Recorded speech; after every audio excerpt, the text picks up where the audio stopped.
बिस्मिल्लाहिर्रहमानिर्रहीम। अल्लाह के नाम से जो बड़ा ही मेहरबान और रहम करने वाला है। या अय्युहल मुज़्ज़म्मिल क़ुमिल लैला इल्ला क़लीलन निस्फ़हु औ इंक़ुस मिन्हु क़लीलन औ ज़िद अलैहि वरत्तिलिल क़ुरआन तरतीला इन्ना सनुल्क़ी अलैका क़ौलन थक़ीला इन्न नाशिअतल लैलि हिय अशद्दु वत्अन व अक़वमु क़ीला इन्न लक फ़िन्नहारि सबहन तवीला वज़्कुर इस्म रब्बिक वतबत्तल इलैहि तबतीला। ऐ ओढ़ लपेट कर सोने वाले, रात को नमाज में खड़े रहा करो, मगर कम आधी रात या उससे कुछ कम कर लो या उससे कुछ अधिक बढ़ा दो, और कुरान को भली भांति ठहर ठहर कर पढ़ो। हम तुम पर एक भारी कलाम यानी वाणी अवतरित करने वाले हैं।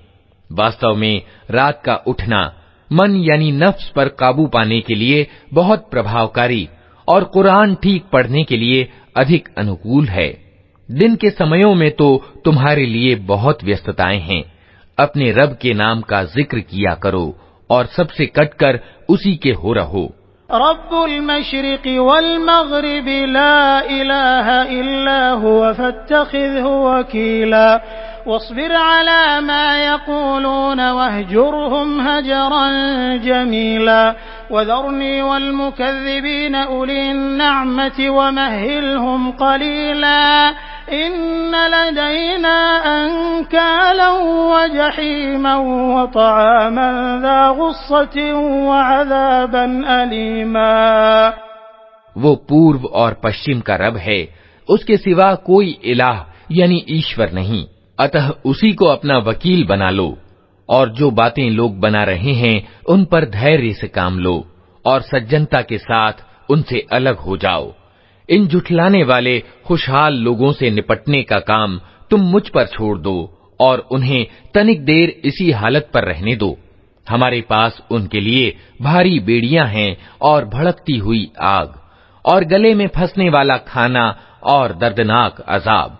यौम तर्जुफुल अर्दु वल जिबालु व कानतिल जिबालु कसीबन महीला इन्ना अरसलना इलैकुम रसूलन शाहिदन अलैकुम कमा अरसलना इला फिरऔन रसूला फअसा फिरऔनुर रसूल फअखज़नाहु अख़ज़न वबीला फकैफ़ तत्तक़ून इन कफ़रतुम यौमन यजअलुल विल्दान शीबा अस्समाउ मुन्फ़तिरुन बिहि कान वअदुहु मफ़ऊला इन्न हाज़िही तज़किरा फमन शाअ अत्तख़ज़ इला रब्बिही सबीला।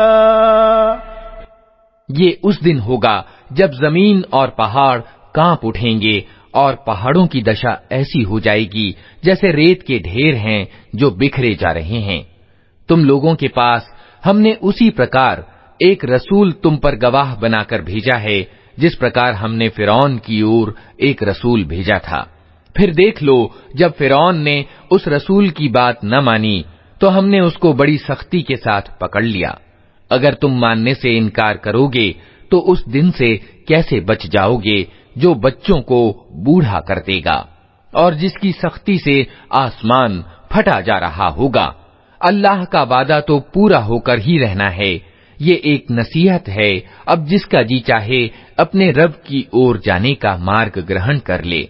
इन्न रब्बक यअलमु अन्नक तक़ूमु अदना मिन सुलुसैल लैलि व निस्फ़हु व सुलुसहु व ताइफ़तुम मिनल लज़ीना मअक वल्लाहु युक़द्दिरुल लैला वन नहार अलिम अन लन तुहसूहु फताब अलैकुम फ़क़रऊ मा तयस्सर मिनल क़ुरआन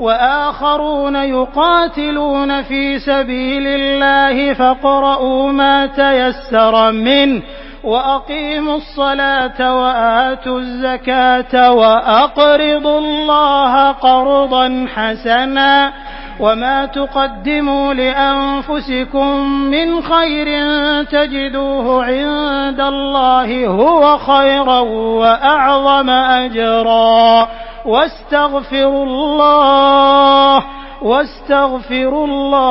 इन्नल्लाह गफूरुर रहीम। ए नबी, तुम्हारा रब जानता है कि तुम कभी 2/3 रात के लगभग और कभी आधी रात और कभी 1/3 रात इबादत में खड़े रहते हो, और तुम्हारे साथियों में से भी एक गिरोह ये कार्य करता है। अल्लाह ही रात और दिन का हिसाब रखता है। उसे मालूम है कि तुम लोग समयों की ठीक गणना नहीं कर सकते, अतः उसने तुम पर दया की। अब जितना आसानी से पढ़ सको कुरान पढ़ा करो। उसे मालूम है कि तुम में से कुछ बीमार होंगे, कुछ दूसरे लोग अल्लाह के अनुग्रह यानी रोजी की खोज में यात्रा करते हैं, और कुछ और लोग अल्लाह के मार्ग में युद्ध करते हैं। अतः जितना कुरान आसानी से पढ़ा जा सके पढ़ लिया करो, नमाज कायम करो, ज़कात दो और अल्लाह को अच्छा कर्ज देते रहो। जो कुछ भलाई तुम अपने लिए आगे भेजोगे उसे अल्लाह के यहाँ मौजूद पाओगे। वही ज्यादा अच्छा है और उसका बदला बहुत बड़ा है। अल्लाह से क्षमा याचना करते रहो, निस्संदेह अल्लाह बड़ा क्षमाशील और दयावान है।